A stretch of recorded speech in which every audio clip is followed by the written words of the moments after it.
Acójanse, inicia un nuevo episodio de Vértice Crítico, porque la crítica también es un acto de creación. Hoy nos encontramos en el último episodio del año 2025, un espacio para detenernos a mirar el camino recorrido y pensar juntos el rumbo que toma nuestra región y nuestro país. Este será un ejercicio de balance crítico orientado a comprender los desafíos, tensiones, crisis y oportunidades que ha dejado este año que va a finalizar en días. Nuestro propósito es claro, que este diálogo se sume al pensamiento colectivo que impulse la superación de las desigualdades, las injusticias y los obstáculos que limitan la construcción de una sociedad más justa, más equitativa y más solidaria.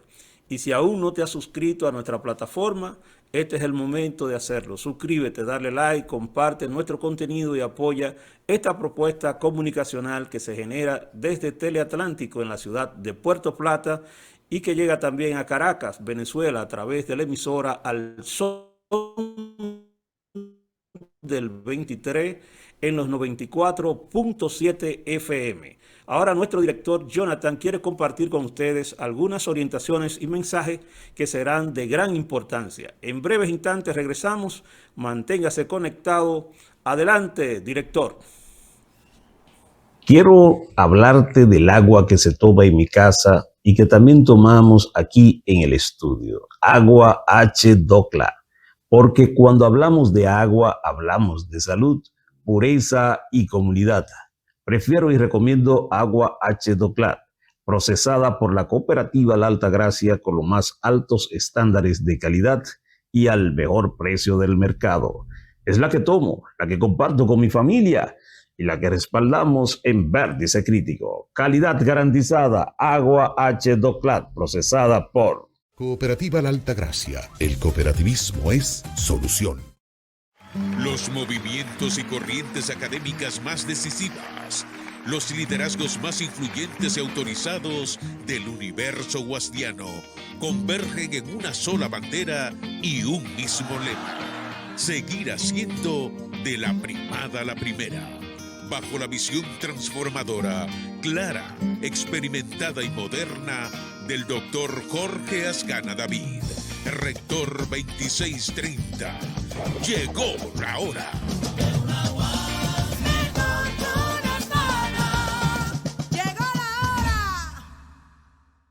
Año tras año hemos avanzado de la mano con nuestros asociados, apoyándonos mutuamente, tomando decisiones dignas en procura de su bienestar, construyendo un mejor porvenir para ti y los tuyos, fomentando la confianza que de buena fe nos ha hecho crecer y perseverar para alcanzar un mejor futuro. 70 años después, seguimos más fortalecidos gracias a ti, a tu confianza, a tu buena fe, creyendo que sí se puede, apoyándonos mutuamente para el logro de una mejor sociedad. Hoy mantenemos nuestro compromiso de seguir trabajando junto a ti, construyendo bienestar y soluciones solidarias para satisfacer tus necesidades y mejorar tu calidad de vida. Cooperativa La Altagracia. El cooperativismo es solución.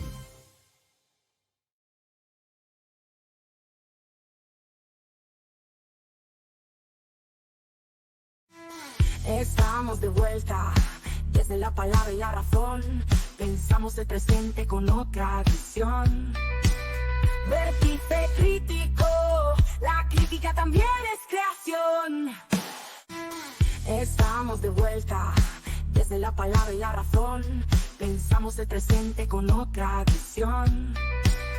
Vértice crítico, la crítica también es creación. Que la crítica también es un acto de creación.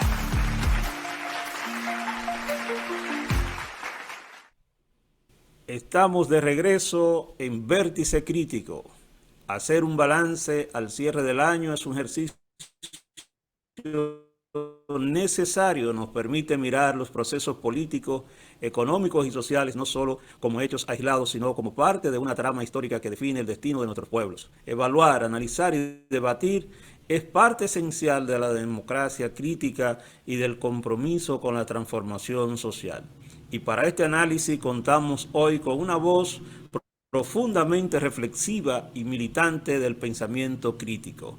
Vamos ahora desde la mirada editorial de nuestra dirección a conocer el invitado de hoy. Compañero Jonathan, presente el invitado de lujo que tiene Vértice Crítico en este último episodio del 2025. De un gobierno irresponsable que le permite esto, por 3 cheles, porque es una miseria lo que estos malditos dejan a la República Dominicana, llevándose el oro, llevándose nuestros minerales y destruyendo la naturaleza. Ese vehículo que va ahí con material sacado de otro sitio que ya depredaron para hacer una carretera de la muerte encima de este monte, porque no tienen las agallas de pasarle por encima a la comunidad. Fernando Peña es un referente del pensamiento crítico y transformador en la República Dominicana, analista político, investigador y militante del pensamiento de izquierda marxista. Su voz acompaña las luchas sociales que cuestionan la desigualdad, el autoritarismo y los modelos de dominación que atraviesan América Latina y el Caribe. Es licenciado en Ciencias Políticas de la Universidad Autónoma de Santo Domingo UAS, donde también se desempeña como docente e investigador en las escuelas de Sociología y Ciencias Políticas. Realizó una maestría en estudios avanzados en procesos sociales contemporáneos en una sociedad globalizada en la Universidad del País Vasco, consolidando una formación académica comprometida con la emancipación humana. Dirige el Observatorio Dominicano de Políticas Públicas, plataforma desde la cual impulsa análisis rigurosos sobre el poder, la economía, la participación ciudadana y los impactos del modelo neoliberal en la vida cotidiana del pueblo dominicano. Su investigación ha puesto especial atención en los movimientos sociales, la educación pública, la industria extractiva y sus consecuencias sobre el medio ambiente y las comunidades. Un pensamiento crítico que no se queda en los libros, sino que dialoga con la calle, con la gente y con los procesos históricos de resistencia. Ha sido conferencista internacional en encuentros académicos y políticos en América Latina, Europa y África, y es un invitado frecuente en espacios de debate televisivo, donde aporta lecturas profundas sobre la coyuntura nacional e internacional. Fernando Peña forma parte de una tradición intelectual que asume la reflexión como herramienta de lucha, un pensamiento que interpela, que incomoda y que insiste en que otro mundo no solo es posible, sino necesario. En Vértice Crítico recibimos al maestro Fernando Peña Segura.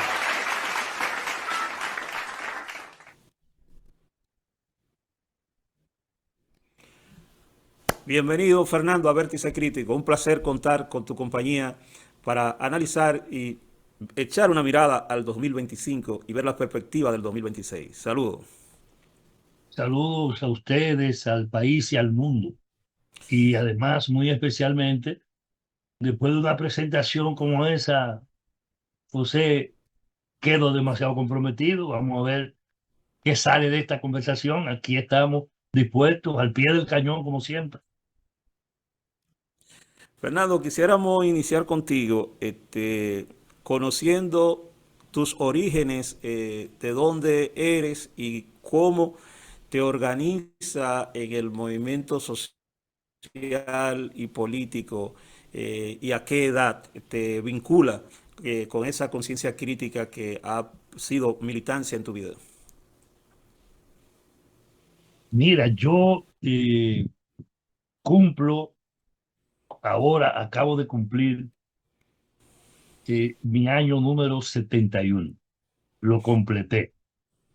Vengo de los barrios de la parte norte de la capital y de la región sur del país, de la provincia de Barahona.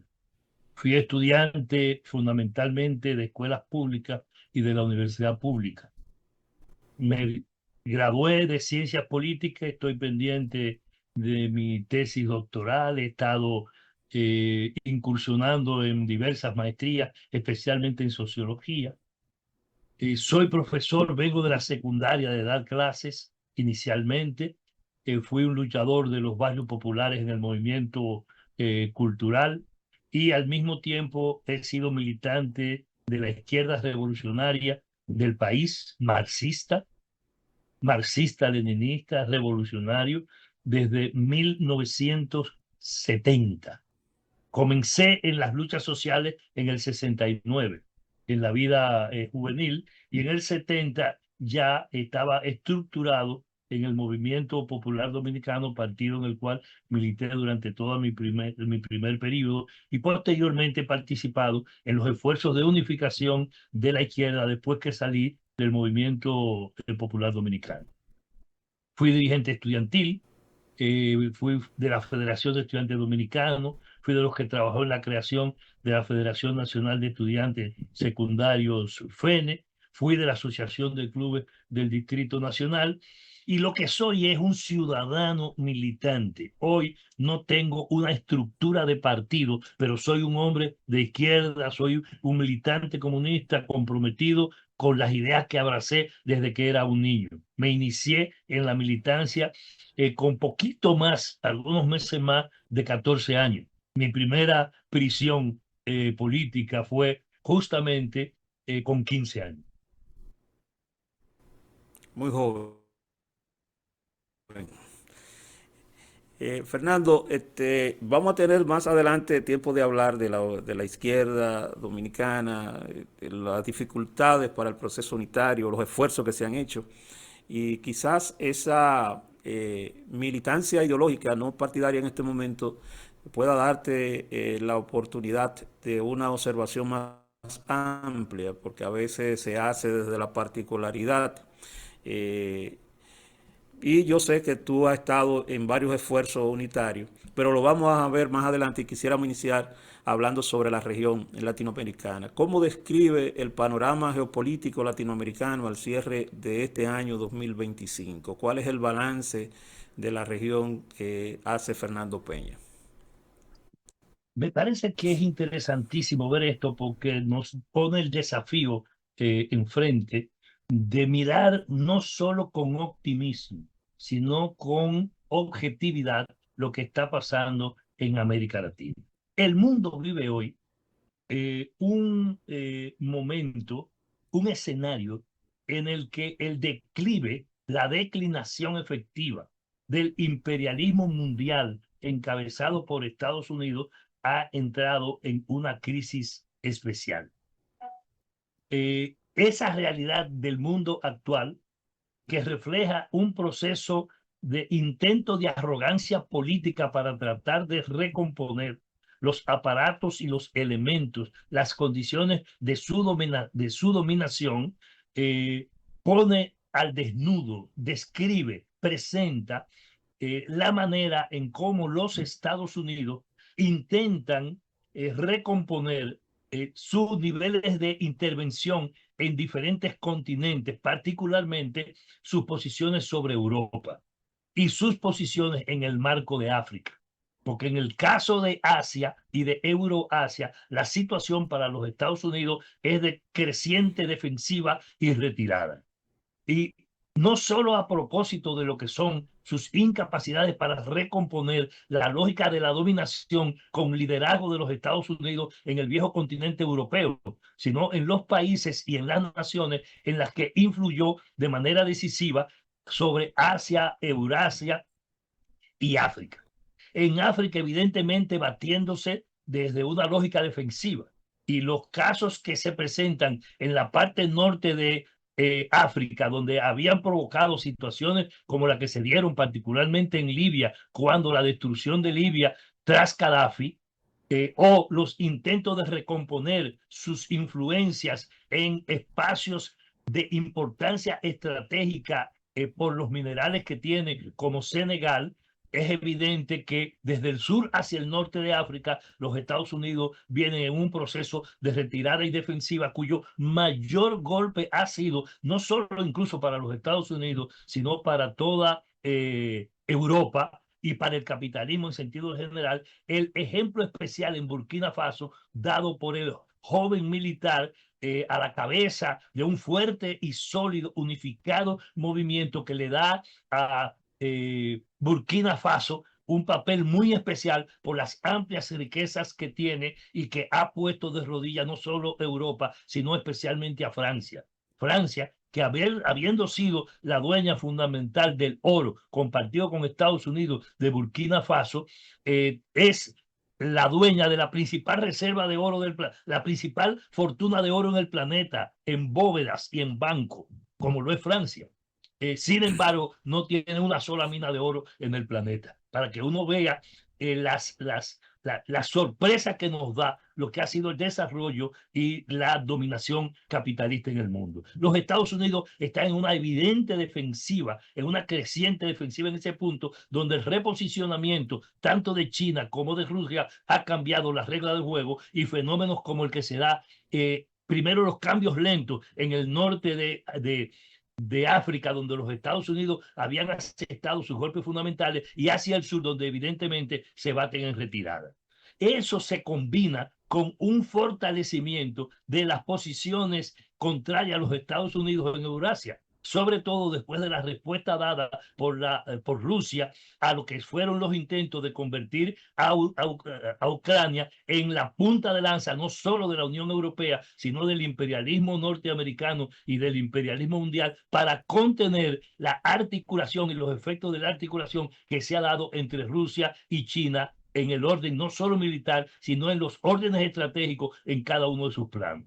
Ese fenómeno ha ido coincidiendo con lo que pasa justamente en América Latina y el Caribe, que es un proceso político que después de haberse vivido la ola revolucionaria que produjo los gobiernos progresistas, se recibieron por las incapacidades de los movimientos en diferentes países, el caso boliviano, el caso brasileño en su primera fase, el caso argentino, el caso chileno, donde el progresismo sufrió reveses después de haberse producido éxitos, y en Ecuador.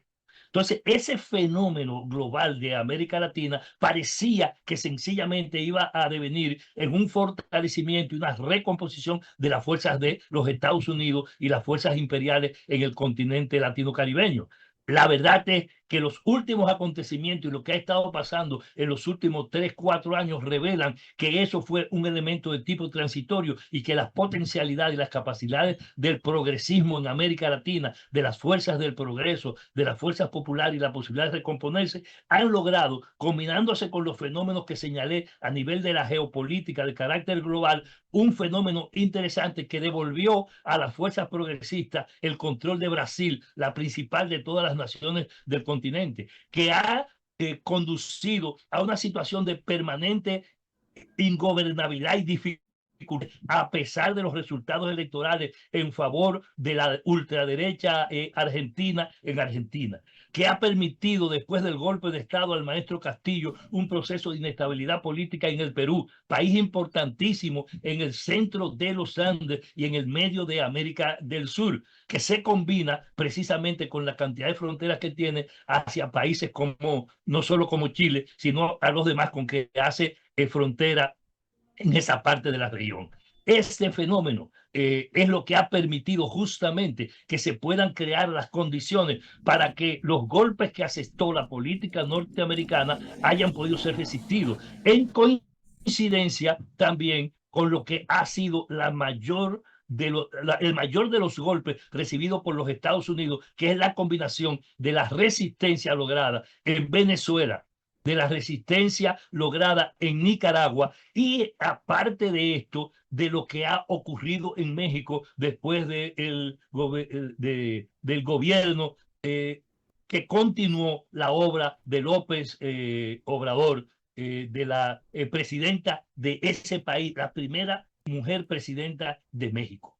La forma incluso en que se ha estado radicalizando el proceso en México, en la propia frontera de los Estados Unidos, ha cambiado el cuadro. E incluso eso ha detenido la lógica de los Estados Unidos y su política agresiva, porque ha logrado reconstituir, por ejemplo, la articulación en defensa estratégica de no solo de Venezuela, sino de todo el progresismo en América, cuando se combina la posición de Petro en esta última etapa, en este último periodo, con la posición de Lula, también en este último periodo con la resistencia de Venezuela, lo que ha dado un golpe severo a lo que es la política de los Estados Unidos en la región. Esto va a reflejarse también en el Caribe. En el Caribe, donde hay una situación también especial, no solo desde el punto de vista de las posibilidades que tiene el campo progresista, sino de la imposibilidad de las maniobras norteamericanas para imponer una lógica en el dominio del Caribe. Y por eso el Caribe hoy ha tenido que recibir lo que ha sido la acción de las Fuerzas Armadas norteamericanas y los intentos con la excusa de Venezuela de recomponer el Caribe. Por eso, aprovechando la excusa venezolana, los Estados Unidos intentan recomponer, por ejemplo, su posición en la isla que compartimos, la República Dominicana y Haití, apuntalando ante la incapacidad de afrontar el problema haitiano en una lógica puramente ultraconservadora por el gran desorden que hay, por la situación de caos que ellos han creado en esa nación, apoyarse en la República Dominicana para imponer una presencia militar que le permita a ellos hacer lo que antes hacían, teniendo a Vieques, teniendo otro tipo de control en las pequeñas islas del Caribe central, y teniendo en la República Dominicana las posibilidades de instalar una base de apoyo para sus políticas de intervención. Todo esto, sin embargo, desde el punto de vista militar, queda entrampado en la forma en que se ha producido el tipo de respuesta dado fundamentalmente desde Venezuela, porque la alianza de Venezuela con Irán, con Rusia y con China, desde el punto de vista no solo político, sino desde el punto de vista geoestratégico, ha permitido que se haya caído y se haya hecho añicos toda esa estratégica y esa táctica de agresión sobre Venezuela, particularmente con el cerco que quiso disponer no solo económico y financiero, sino con el cerco militar y el cerco absoluto que quiso tender sobre Venezuela, cerco incluso superior al que le impusieron a Cuba cuando la invasión de Bahía de Cochino y cuando se produjo el fenómeno de Guantánamo, que si bien los cubanos pudieron derrotarlo, lo derrotaron en un contexto internacional que trajo como consecuencia la crisis de los misiles del 62. Ese fenómeno no se da ahora. Sin embargo, hoy el apoyo militar, estratégico, tecnológico y político que dan tanto Rusia de manera particular en el plano militar como la compañía, el apoyo y la solidaridad en las condiciones de sus posibilidades que ha hecho Cuba, más el fenómeno de la posición política de China, dicen que no es tan fácil para los Estados Unidos acometer una agresión sobre Venezuela. Me cuesta, soy de los que cree que no habrá en lo inmediato una acción armada de invasión masiva de carácter territorial. Podrán haber acciones terroristas como la han desarrollado de Estado, terrorismo de Estado. Podrán haber intentos de magnicidio como ya lo han hecho para matar la cúpula dirigente de Venezuela. Podrán tratar de meter elementos conspirativos al interior de un ejército que ha resultado ser mucho más unificado, mucho más estructurado, mucho más consistente que lo que los norteamericanos calcularon en su política cuando de padrino para atrás intentaron intervenir y dividir al ejército y a las Fuerzas Armadas bolivarianas en Venezuela. Los Estados Unidos no es tan fácil, no es que van a crear un nuevo Vietnam, es que van a crear una sepultura gigantesca para tropas norteamericanas si osan invadir por tierra a Venezuela. Acciones de carácter militar como ataques, como acciones de terrorismo de Estado, como bombardeo, pueden producirla para tratar de generar una situación de dificultad en Venezuela. Pero producir una guerra al estilo clásico de meterse ahí es absolutamente difícil porque van a tener que matar por lo menos 4 millones de milicianos y tropas no solo preparadas y adiestradas, pero además ahora tienen que vencer también algo que ya se interpuso entre Venezuela y los Estados Unidos, porque justamente fue lo que hizo que no había ocurrido nunca en el mundo, y mucho menos en el Caribe, y mucho menos en América, que fue la presencia de elementos militares directos de Rusia justamente en las costas venezolanas. Van a tener que pasar por encima de eso también. Entonces, eso es absolutamente difícil porque plantea otro tipo de confrontación, plantea otro tipo. ¿Por qué no han seguido atacando lanchas? ¿Por qué no han seguido supuestas lanchas? ¿Por qué no han seguido con esa labor de asedio que estaban desarrollando? Eso demuestra que hay una gran cosa expresada en la soberbia de Trump, que es sencillamente, como decimos los dominicanos, mucho bulto, mucha espuma y poco chocolate. Entonces, Fernando, tú estás convencido de que estos nuevos actores, Rusia, China, Irán y otras naciones que desde otra perspectiva más diplomática se han expresado a favor de una salida de paz y de respetar la soberanía del territorio venezolano, representa un contrapoder en esa lucha de redefinición del mapa político regional que Estados Unidos pretende retomar? Si ves y si vemos en este caso y en este fenómeno, por eso esto es una totalidad, y aquí hay que ser marxista en esto. Metodológicamente hay que preferir siempre el método de la totalidad, que es el método marxista para el análisis de esto. Si ustedes recuerdan, y si el mundo recuerda, cómo hicieron los Estados Unidos cuando se estaba desarrollando de las últimas décadas la más amplia movilización social y sociopolítica en los Estados Unidos, que estaba el pueblo norteamericano en las calles. ¿Qué se produjo? Se produjo el fenómeno del ataque sobre Irán de Israel, porque había que crear otro tipo de situación. Hoy los Estados Unidos están en el marco de una situación parecida. Sin embargo, las condiciones no son iguales. Y por eso los Estados Unidos van a tener que verificar el problema interno de carácter político como parte del problema global. Así como después de los documentos de Santa Fe, los Estados Unidos como Estado, ese no es un problema de Trump, pueden ser demócratas o republicanos. La diferencia entre demócratas y republicanos es, como se ha dicho más de una vez, la hora a la que van a misa en la misma iglesia. Ese es el imperio, ese es el imperialismo mundial. Ni siquiera el imperialismo país Estados Unidos, es el imperialismo mundial. Es la lógica de la dominación monopólica expresada desde ese punto de vista político-militar, que refleja las condiciones económico-financieras del planeta y lo que han sido los procesos de concentración monopólica del capital, en los monopolios. Ya Lenin nos lo resolvió suave para que hoy podamos entender las cosas de mejor manera en el presente. Lo que los Estados Unidos tienen encima ahora es la combinación de esos dos factores, el problema interno de los Estados Unidos, crisis de su economía, problema severo, tan severo que China juega con ellos. Acaban de tomar una medida fundamental que afecta a los grupos económicos principales de los Estados Unidos y sobre todo a su sector industrial y a su sector tecnológico. Lo que hace China ahora con el tema de las tierras raras,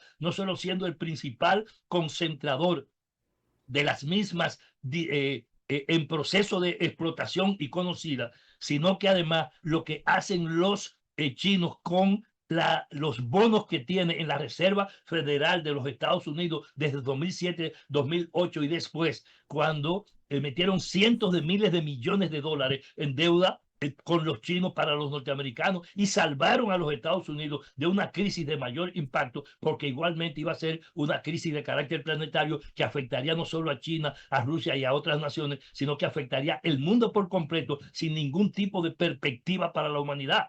La inteligencia china permitió salvar de una crisis mayor a los Estados Unidos en aquel momento, y hoy, para responder a las actitudes chantajistas y a la soberbia de Donald Trump, lo que hacen los chinos es sencillamente que lo aprietan por la vía del sistema de las tierras raras y lo aprietan además por la vía de los bonos del tesoro norteamericano que tienen con los chinos, que son chinos y que los chinos ahora lo colocaron en el mercado, una buena parte de ellos. Eso pone la economía norteamericana en una situación de mucha dificultad, sabiendo todo el mundo y reconocido por ellos, no solo el déficit que tienen que tiene que ver con su condición de ser la principal nación deudora del planeta y del sistema capitalista, sino con la situación que tiene con sus grupos económicos que se afectan con los niveles de respuesta que le ha dado China. Al mismo tiempo que China y Rusia, sobre todo China desde el punto de vista económico y Rusia también desde el punto de vista militar, han hecho presencia en lo que los Estados Unidos llaman su patio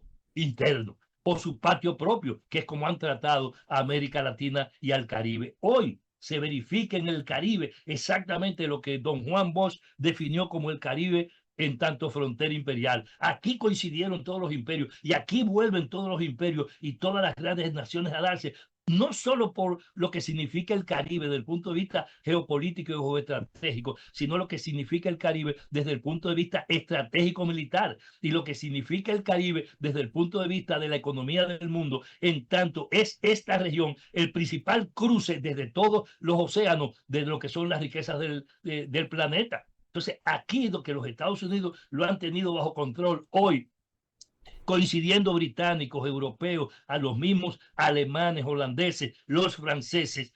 Ahora también están presentes los chinos con sus intereses y los tipos de participación que ha tenido, y Rusia, que antes no la tenía y que solamente se atribuía presencia y relaciones políticas en Cuba. Ese fenómeno nos dice que hay una situación compleja en el que tenemos que adoptar una posición parecida a lo que hablaba Gramsci cuando la Primera Guerra Mundial. Frente a las guerras imperialistas, no hay que tener una actitud de neutralidad en relación a la defensa de los intereses de los pueblos, sino una neutralidad activa y operante, porque a la guerra hay que oponerse. Pero si el fenómeno se desarrolla, que esa violencia y que esa actitud irracional desate la revolución de pueblos que no han tenido nunca esperanza que guardar y que buscar en lo que son las ofertas de las naciones imperialistas y particularmente en América Latina y el Caribe de los Estados Unidos. No hicieron nada por América. Todos los imperios presentes de la vieja guardia, todos los imperios del primer periodo presentes en el Caribe, ni holandeses, ni franceses, ni ingleses,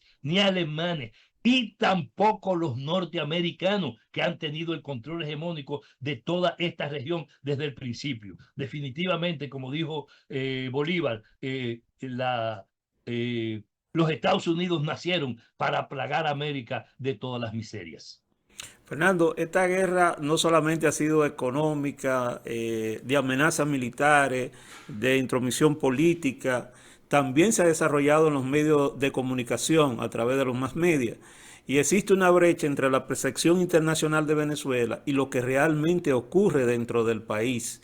¿Cómo tú evalúas la situación, el balance político de la situación interna de Venezuela, la firmeza del gobierno y el vínculo social con el pueblo? Tú hiciste tiraste algunos titulares, pero quisiera que desarrollara, porque sé que tú tienes muchas informaciones de cuál es la situación a nivel interno y cómo esa situación dicta de la percepción que los grandes medios manejados por el gran capital financiero internacional presentan otra Venezuela. En la era de los fake news y de las informaciones falsas y de la manipulación de la conciencia, hay que volver a pensar en Fidel. Uno, hay que volver a pensar en el viejo maestro chino Mao Zedong y hay que volver a pensar en Antonio Gramsci. Parecería extraño juntar estas tres grandes figuras. Y digo los tres porque desde el punto de vista ideológico-cultural está planteada una gigantesca batalla hoy. En este momento donde se nos habla que es la era, la época, el periodo y el momento del conocimiento. Estamos en la época de la llamada sociedad del conocimiento, donde aparentemente todo depende de eso y no de los fenómenos que se generan en función de los resultados de la práctica que se da con el control de los poderes fácticos, o sea, del que controla, de quienes controlan las economías, quienes controlan la fuerza, el aparato militar de los países. Quienes controlan el poder político, que son los que controlan eso, controlan también el poder de la información. Y además, lo que ha pasado en el mundo, con las capacidades que ofrecen las TIC, las tecnologías de la información y la comunicación, con las capacidades que ofrece el desarrollo tecnológico hoy al mundo entero, lo que ha pasado con eso y con esas capacidades es lo que ha permitido que la lógica procurada por el imperialismo mundial y por el capitalismo mundial de conseguir la uniformidad cultural para poner en práctica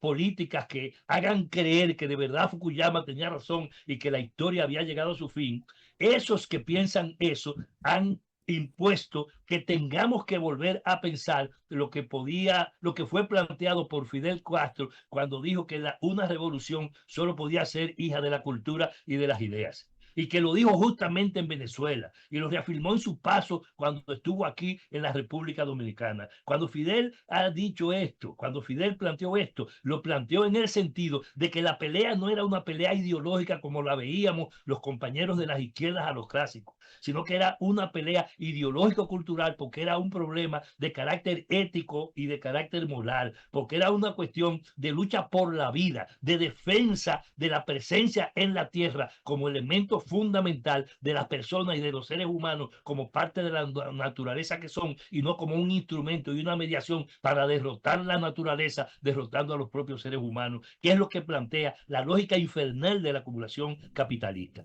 Esto plantea un problema serio de tipo ideológico-cultural. Entonces, en este caso, hoy es importante tratar de convertir en una realidad mentiras históricas como las que nos dijeron desde Fukuyama, que la historia había terminado, que la lucha de clases no era un fenómeno y que por tanto estábamos a la puerta de nuevas renovaciones y formas del capitalismo y que a lo que asistíamos en el momento de la llamada posmodernidad era a otra cosa y no a un fenómeno propio como el que se describe en el marco de las luchas de clase. Ese hecho nos obliga entonces, José, a pensar en que el análisis que hacemos hoy de lo que son las políticas imperiales nos quieren hacer ver no solo que son imposibles las luchas históricas y que ya habiendo llegado la historia a su fin, no es posible ninguna transformación del sistema capitalista y que tampoco es posible y que mucho menos es posible la opción socialista. El mundo camina inexorablemente en la perspectiva y en la lógica del socialismo.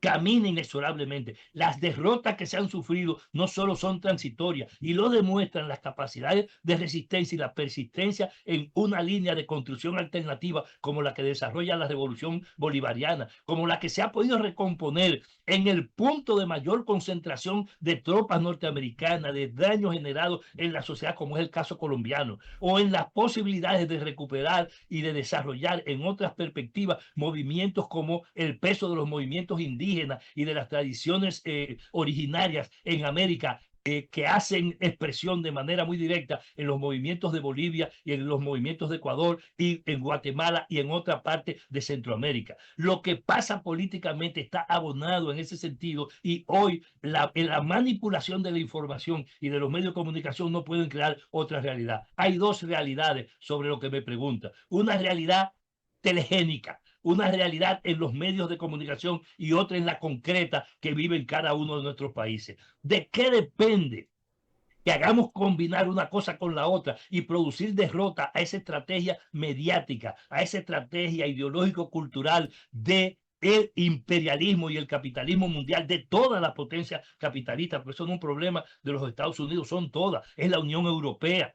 Son los países que están en otra lógica y en la perspectiva exclusiva del capitalismo, que están en Asia y que están en África. Por eso, justamente, el papel de los BRICS ha sido un papel clave hoy en el marco de las contradicciones que se dan en el seno de la dominación reaccionaria a nivel del mundo. Y el hecho de que hoy los BRICS reúnan las principales naciones pobladas del planeta y que al mismo tiempo tengan economías estratégicas y que al margen de sus diferencias políticas o las diferentes velocidades de los procesos políticos que se desarrollan en lo mismo, se produzca ya las bases para que con la articulación de China y Rusia se pueda producir un nuevo sacudimiento y un nuevo golpe a las lógicas de la dominación reaccionaria en el planeta. Y esto se da justamente a propósito de la derrota de lo que es el dólar como centralidad en la vida financiera del planeta. La aparición no solo de otras monedas, sino la creación de bancos que permiten capacidades para que se desarrolle una lógica diferente y que le genere mayores dificultades a los Estados Unidos. Por eso,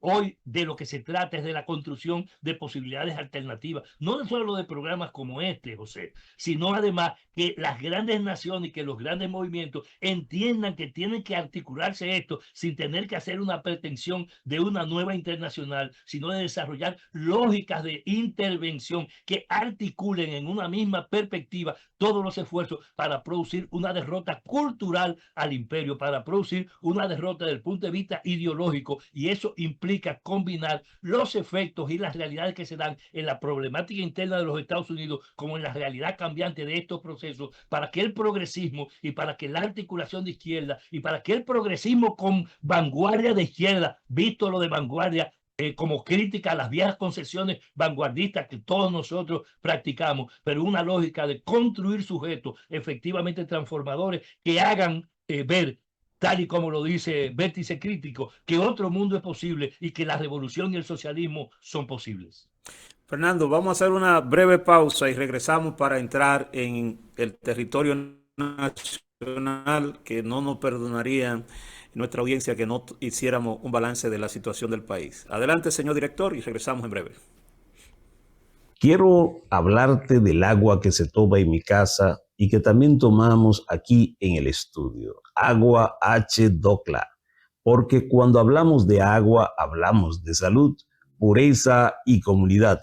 Prefiero y recomiendo agua H. Docla, procesada por la cooperativa La Altagracia con los más altos estándares de calidad y al mejor precio del mercado. Es la que tomo, la que comparto con mi familia y la que respaldamos en Vértice Crítico. Calidad garantizada, agua H. Doclat, procesada por Cooperativa La Altagracia. El cooperativismo es solución.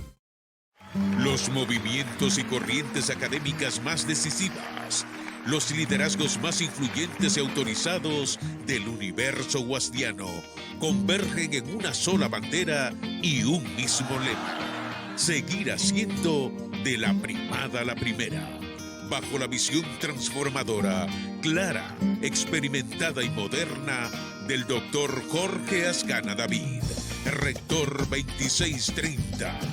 Llegó la hora.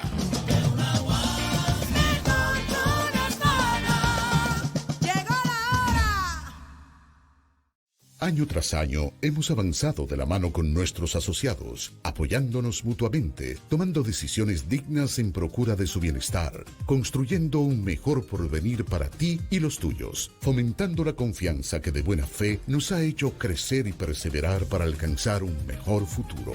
70 años después, seguimos más fortalecidos gracias a ti, a tu confianza, a tu buena fe, creyendo que sí se puede, apoyándonos mutuamente para el logro de una mejor sociedad. Hoy mantenemos nuestro compromiso de seguir trabajando junto a ti, construyendo bienestar y soluciones solidarias para satisfacer tus necesidades y mejorar tu calidad de vida. Cooperativa La Altagracia. El cooperativismo es solución.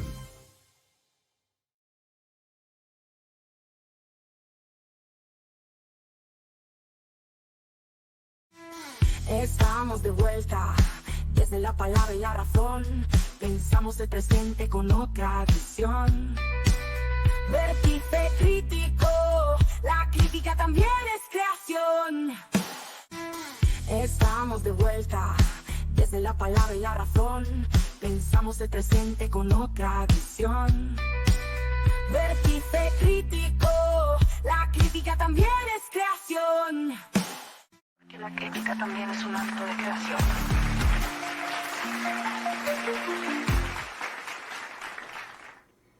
Estamos de regreso a Vértice Crítico y estamos hablando con Fernando Peña, profesor de la Universidad Autónoma de Santo Domingo, militante de izquierda, un pensador crítico, activo, acompañando al pueblo dominicano en sus luchas.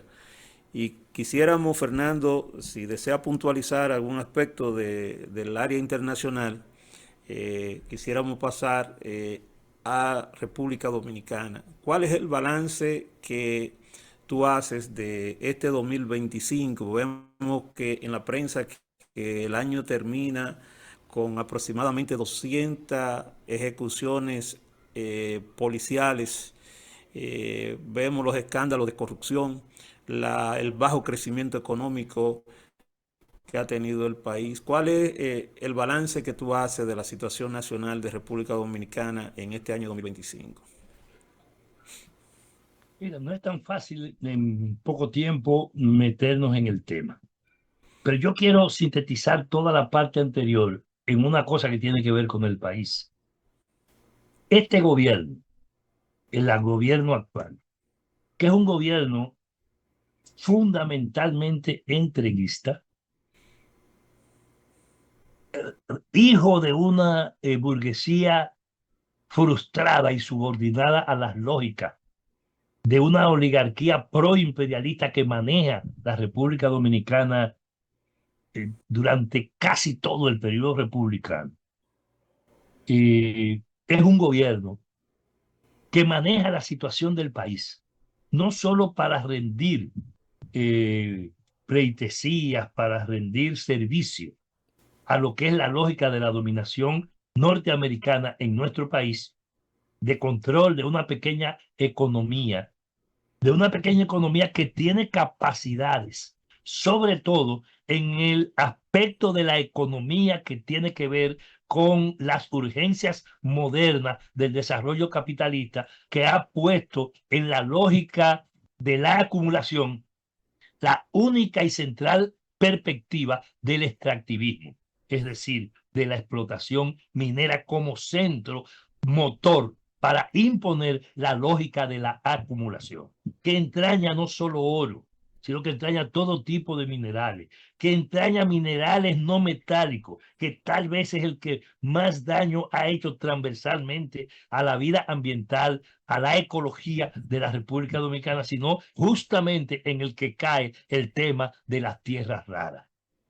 Todo este proceso que se ha estado desarrollando en el país en el último periodo bajo la dirección del gobierno del presidente Luis Rodolfo Abinader Corona, de ahí mismo, de tu pueblo de Santiago, y que es parte justamente de los elementos de la tradición burgués oligárquica del país, que ha logrado colocar hoy en la República Dominicana el grupo de capitalistas hegemónicos vinculado fundamentalmente a la acumulación que se dio en el Cibao o que se protagonizó desde el Cibao, pero vinculada a los grupos intermedios que, como el del propio presidente, que es parte, se han articulado con ellos y han tratado de construir en la República Dominicana un nuevo polo que permita competir con los polos anteriores que controlaron la economía dominicana y que compitieron con los grupos tradicionales, y tal es el caso particularmente del grupo o de los dos sectores del mismo grupo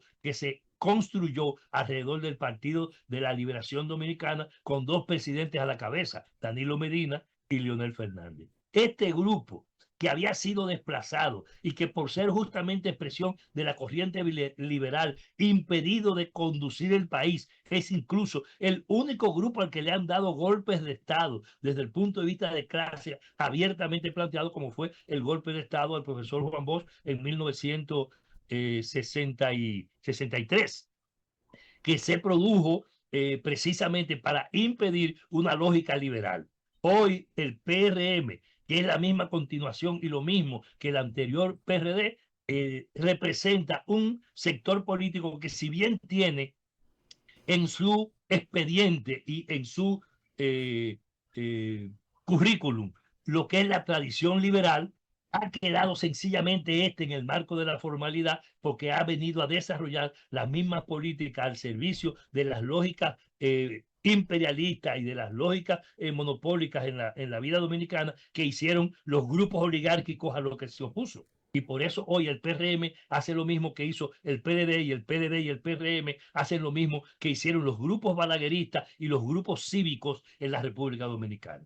Hoy tenemos una economía del país evidentemente que ha crecido, y que ha crecido a contrapelo de la producción nacional, del desarrollo de los grupos locales, de la creación de fuerzas propias de la nación para construir felicidad para el pueblo dominicano. Ha sido un grupo que ha desarrollado la misma política neoliberal y de privatización. Es más, soy de los que cree que no solo ha hecho el PRM privatización, sino que el PRM ha promovido una lógica de protoprivatización, es decir, de privatización sobre la privatización hecha. Y que lo ha hecho de tal manera que ha terminado entregando no solo todas las estructuras fundamentales de la economía del país a la misma lógica, sino que este país ha entregado hasta el pasaporte. Cuestiones administrativas las ha privatizado.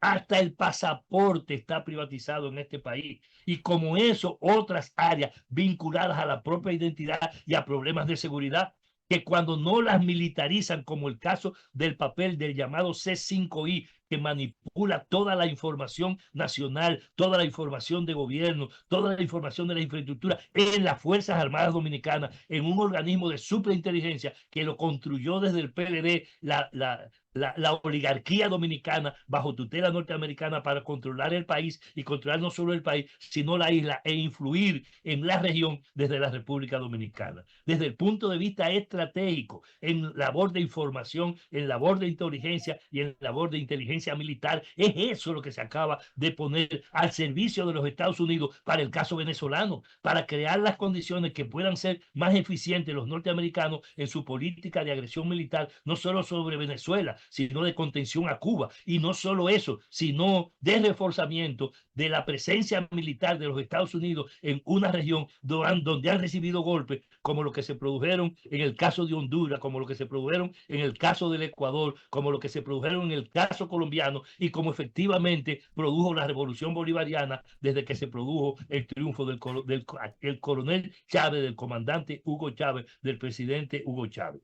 Esta realidad en el país ha hecho que la economía dominicana camine haciendo galas de uso de recursos, de dinero en manos del gobierno, pero dinero proveniente no del desarrollo de las capacidades productivas de la República Dominicana, sino de una lógica de endeudamiento que ha hecho que el propio PRM haya hecho mucho más empréstito y haya hecho a una mayor velocidad el endeudamiento del país, y por eso la economía dominicana es una economía que su presupuesto está constituido fundamentalmente por deuda, por préstamo de los Estados Unidos y de los bancos internacionales, de la Unión Europea, del BID, del Banco Mundial y de los Estados Unidos. El proceso de endeudamiento que, lejos de servir para darle sanidad a la economía dominicana, crea las condiciones para que nosotros dependamos efectivamente no solo de lo que pasa en el mundo, sino incluso de las lógicas especulativas, no solo del dinero y de los grupos financieros, sino además de cualquier eventualidad que se produzca en la región o fuera de ella. Por eso, cada vez que alguien tose en algún lado del capitalismo a nivel de problemas globales, a la economía dominicana casi le da neumonía. Porque justamente esa lógica de dependencia ha llevado a construir no solo un presupuesto así, sino a derivar políticas públicas con un presupuesto caracterizado de esa manera. Por eso, el gobierno dominicano ha utilizado todo el tiempo en este periodo del PRM para aumentar la lógica privatizadora que ni siquiera el PLD se atrevió a hacerla. Por ejemplo, el gobierno dominicano actual fue capaz de coger el llamado pacto que fue derrotado por la sociedad dominicana sobre el sector eléctrico para terminar entregándole todo el sector eléctrico a los grupos privados después y haber recogido el propio pacto que ellos rechazaron, que aunque volvió y le fracasó, ellos han impuesto en la lógica lo mismo. Y prepárate, porque ahora, justamente entre enero y febrero, van a producir y están tomando todas las medidas por cuenta propia para producir un aumento de la tarifa eléctrica a los consumidores. Y tal vez de una primicia en este programa para lo que tiene que ver con el país. Estamos hablando de enero, o sea, de unos días, enero, febrero. Estos 3 meses van a ser 3 meses de problemas serios para el país. Aquí el sector privado anda en la búsqueda de capturar las áreas de la economía dominicana donde quedan fondos que el Estado maneja, o que hay sectores que no son monopólicos que influyen. Y ya dije el primero, que es el eléctrico, es a completar ese proceso. Pero todo el mundo sabe que con la unificación de los ministerios de educación y superior y de educación preuniversitaria, lo que busca el gobierno es precisamente producir el último asalto del sector privado sobre el 5% del PIB de la República Dominicana. porque si bien es cierto que el 4% del PIB se da para se saca para la educación preuniversitaria, lo que se entrega al nivel superior en el país, que es el 5%, es más o menos equivalente al 1% del PIB. Si estamos hablando del 5% del PIB para entregarlo al sector privado. Pero paralelamente a eso, en este país todo el mundo sabe que aquí se ha producido y se trata de completar un asalto a los fondos de pensiones por parte de la banca para completar lo que ya iniciaron. Y en ese mismo sentido, todo el mundo acaba de ver lo que acaba de ocurrir con Senasa. Sí, estamos hablando de que el gobierno está facilitando que los grupos privados terminen de apropiarse de las cosas que quedan al Estado. Lo único que no está absolutamente claro es la inmobiliaria, sobre todo en bienes raíces, la propiedad en tierra del Estado Dominicano, que está siendo enajenada de manera continua por parte del gobierno o facilitándolo hacia grupos del sector privado. Y en esto hay que ver justamente el papel que juegan los grupos económicos que ejercen función en ese sentido, ojo, y con la ley de reordenamiento territorial, cómo lo están recomponiendo el territorio para ponerlo en favor de lo que son las empresas del mundo extractivo, o sea, las empresas mineras metálicas y no metálicas, en un país que está absolutamente concesionado en sus tierras justamente a proyectos extractivistas y a proyectos mineros del mundo no metálico y del mundo metálico. Fernando, me dice el señor director que nos queda un minuto, nos quedaron todos los temas y no quisiera que termináramos sin que tú pudieras avanzar sobre qué consecuencias políticas y sociales podrían derivarse de toda esta política errónea de la clase dominante y de esta profundización estructural del sistema económico, político y social que vive la República Dominicana. El presidente no se puede reelegir legalmente hoy. Podrían crear las condiciones institucionales para eso, porque en este país esta institucionalidad es una institucionalidad frágil, casi de porquería. Nadie la respeta, comenzando por el presidente y quienes gobiernan el país y los grupos económicos. Pero el hecho de que no se pueda reelegir pone en evidencia una cosa, es la incapacidad y la debilidad para sustituir el liderazgo de la tradición PRMista. Ese fenómeno frente a una situación de crisis en el liderazgo de la oposición, porque no solo ofrecen más de lo mismo, sino que no tienen liderazgo sustituto, dice que en este país hay un vacío del liderazgo político tradicional. No hay liderazgo emergente, claro, y mucho menos de las fuerzas populares, es verdad, pero aquí hay una situación de insatisfacción, de manifestaciones de crisis que expresan crisis de gobernanza efectiva, pero aquí hay una recurrente tendencia a crisis de gobernabilidad, por tanto hay una tendencia a movilizaciones sociales y la tendencia en la realidad actual con la crisis económica de la que hablamos y con las incapacidades de la política pública es que vienen meses de confrontación aguda que pueden reflejar crisis de gobernabilidad camino a unas elecciones donde hay vacío de las ofertas del tradicionalismo con un mundo complicado como el que acabamos de ver y por tanto no es tan claro que le pueda ir muy bien o que sea tan fácil a un gobierno que además se va quedando solo por la sucesión de escándalos y no le basta con querer manipular mediáticamente la realidad política y la realidad social del país. Caminamos a un momento de confrontación social nuevamente que ojalá y las fuerzas progresistas, las fuerzas de izquierda puedan entender como una oportunidad para construir una alternativa política que sea ofertada a un pueblo que se va a movilizar con o sin izquierda.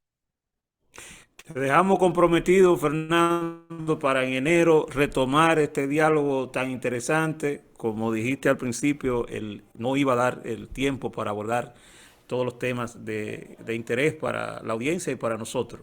Gracias por esta oportunidad. Llegamos al final de este episodio y con él el cierre de nuestro ciclo 2025 aquí en Vértice Crítico. Hoy hemos apostado por pensar el año no desde la resignación, sino desde la reflexión crítica, porque comprender la realidad es también un acto de resistencia frente a la manipulación, la indiferencia y la injusticia, y porque solo una ciudadanía consciente puede construir proyectos históricos que respondan a los intereses de la mayoría. Gracias también a ustedes, quienes cada semana hacen posible este encuentro, y les recordamos suscribirse, comentar y compartir nuestro contenido para que esta comunidad crítica siga creciendo. Nos vemos y agradecemos a Teleatlántico y al Son del 23 por darnos la oportunidad de compartir con ustedes. Hasta el próximo encuentro. Gracias, Fernando. Gracias a usted. En Vértice Crítico llegó la Navidad.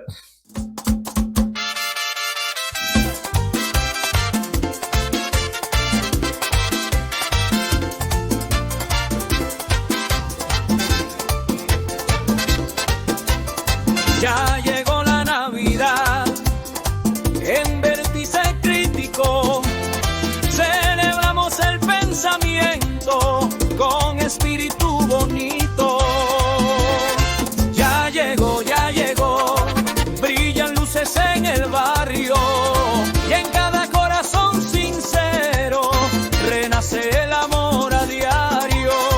Traigo un verso encendido como estrella en el portal, con preguntas que construyen un futuro más ideal, donde la voz del pueblo se levanta con verdad, porque pensar también es fiesta y criticar es libertad. Ya llegó, celebro Navidad, en Vértice Crítico brindamos por la paz, porque la crítica también es acto de creación, y esta Navidad late fuerte el corazón, que suene en guira y tambora, que la patria se ilumine, con un abrazo a los que luchan, y que el año venidero nos encuentre en hermandad. Llegó la Navidad, bailamos con alegría, por la paz y la empatía. Llegó la Navidad, unidos con dignidad, por la solidaridad.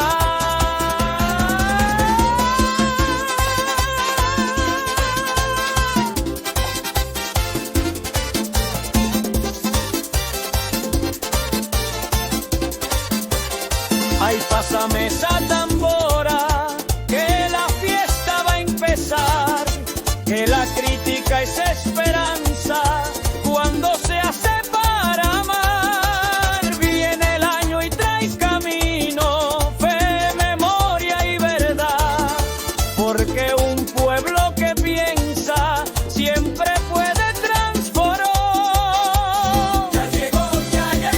Ya llena la ilusión, en Vértice Crítico celebramos con conciencia y corazón. Ya llegó, Navidad de inspiración, que la paz y la justicia